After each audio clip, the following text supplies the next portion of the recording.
हमारे ये पीछे जो एरिया जो इस वक्त हम खड़े हैं जनाब, कोहिनूर सिटी कोठी नंबर है 24 और 25, जो कल से मूवमेंट चली थी, तहरीक लब्बैक यारसुल्लाह ने मूवमेंट चलाई थी कि मज़ही जो हजरात कादियानी हजरात हैं ये ईद उल अज़हा के मौके पर कुर्बानी नहीं कर सकते। आईने पाकिस्तान की रूह से ये मुसलमान नहीं है, लिहाजा जो मुसलमानों के शायर हैं वो नहीं अदा कर सकते। अभी यहाँ पर ये इन्होंने किया है तो अभी पुलिस का अमला पहुंचा है, तो अभी देखते हैं कि ये क्या करते हैं। अगर पुलिस ने कुछ भी इसमें उनको सेफ साइड देने की कोशिश की तो फिर हम तहरीक लब्बैक यारसुल्लाह कारकुनों को पैगाम देंगे। तो आप हजरात तमाम तैयार हैं, किसी भी सूरत हाल के लिए तैयार हैं। अभी मैंने खुद इधर 3 जिंदा बकरे भी देखे, वो छुपा रहे थे अंदर, तो भी एसपी साहब आगे ये जिंदा बकरे भी बरामद हुए,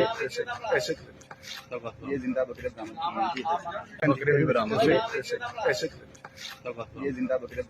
हुए।